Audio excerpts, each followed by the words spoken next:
Hello, once again, I'm Cook and Patrick. I'm going to talk about my GCGO. So my GCGO is about environment and climate, and also it is under tourism, climate, and habitat loss around Volcano National Parks in Musanze district. Yeah. So I'm going to talk about the land under pressure. So in Musanze, we have a Volcano National Park called okay, sorry, in Musanze we have a, a national park called Volcano National Park. Volcano National Park home is to offer a third of the world's mountain gorillas and to roughly half its original size since Rwanda's independence era. Uh, at the same time, the districts bordering the park, especially Musanze, now hold the highest population density in Rwanda, and thus is leaving almost unused land for farming, settlement, or park expansion. So this land increased threatens both the endangerment of gorilla habitat and the tourism industry the Rwanda's economic increasingly depends on. So the Volcano National Park is 165 kilometer, and the original park size before the decades of land conservation was 328 kilometer, and the residents living in Musanze hometown, there are over 230,000 people. Yeah. So here we're gonna see the cause that's driving depression. So first it's the historical boundary laws, and second is the population density, and third is the climate-driven rainfall and habitat competition. First, we're gonna explain the historical boundary laws.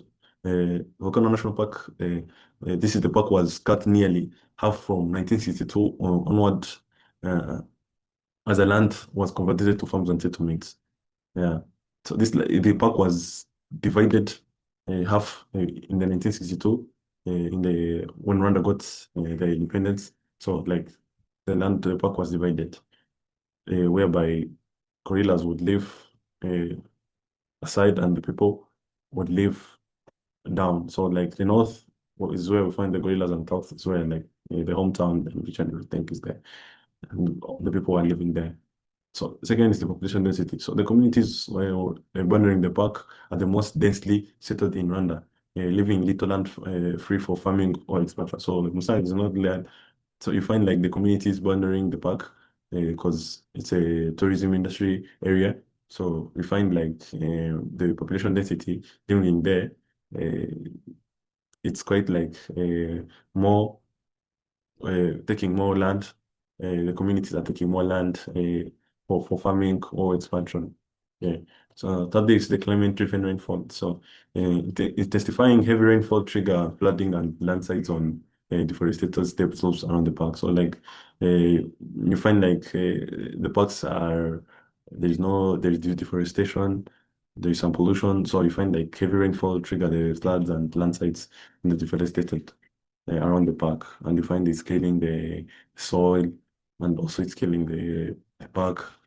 Yeah, and also it's quite slowing the industry in the tourism industry area there. So first is habitat competition whereby illegal logging and human wildlife conflict grow as people and gorillas compete for the same shipping space. Like you find like people are fighting for land whereby they want to live, they want to settle, but also gorillas also want to like uh, travel, they want to migrate. You find like they're meeting in between, and that is the competition whereby the gorillas wants to take their places, and also the people want to take their places. So that's where the land is under pressure. Yeah. So we're gonna also talk about the five fields of one issue. Yeah, this is like how can we help in the five fields of each and every issue here. So like here there is environment and climate, tourism and the economic development and land use, urban planning and conversation and biodiversity and community default. So here it's like how we're gonna solve these are the main points like about how we can solve the issues. So, like environment, climate change. So, I want to explain like this habitat loss and the increasingly heavy rainfall driven by flooding and landslides and erosion on park investment stops. Uh, so we can stop deforestation, I think, so that we can stop this flooding and landslides and also soil erosion. So in tourism and economic development, so the gorillas generate around 647 million in 2024, rather than in 2024, 647 million in 2024. And Rwanda's growth plans depend on protecting these assets. So like this is where we get the assets. This is where we're able to develop also the community at large, like Musanze, because it's a tourism industry area. So uh, this gorilla tourism generate a lot to the country and the community around the park. So land use and urban planning, whereby farmland settlement and conversion needs to compete for the same limited high and altitude terrain. So like we have to balance the settlement and the farmland, whereby they have not to be a competition with the animals, the humans. Yeah, so like we have to balance the farmland and the settlement, and we have to have to help in the conservation of the land. So we're going to talk also about the conservation and biodiversity, where the park shelters roughly a third of the world's remaining mountain gorillas and endangered species. So the park shelters roughly a third of the world's remaining mountain gorillas and endangered species. So we have to maintain the park. We have to protect the gorillas because they really have a really good, like, they bring out money, they bring out uh, connection. So like we have to protect them because they have a lot they do for the community. So like also this community like levels whereby cooperatives, porters or guides around the park depends directly on tourism income and land access. This is whereby cooperatives, porters and guides around the park depend directly on tourism income and land access. So here we're gonna analyze who and where is affected. So like here you can see that smallholder farmers and tourism work and cooperatives and mountain gorillas and biodiversity and downstream communities. So here you're going to analyze who and where is affected. So like 10% of the park tourism revenue is shared directly with the neighboring communities and funding schools and health centers and the roads and building road and health centers, providing water. So the park really gives 10% to the community neighboring it's a community neighbor in the park.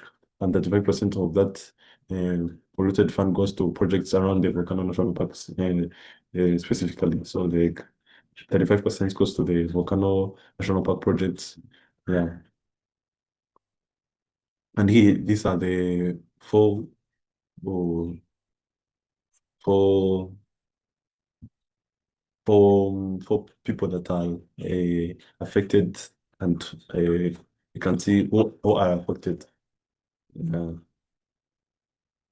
So here is the also I wanna see the possible interventions, whereby we're gonna see the main solutions. Like expand the park and resettle carefully. So like the 2023 and 2028 volcano community resilience projects aim to grow by 2023 with planned settlement and support the affect households. So like we have to expand the park and resettle carefully.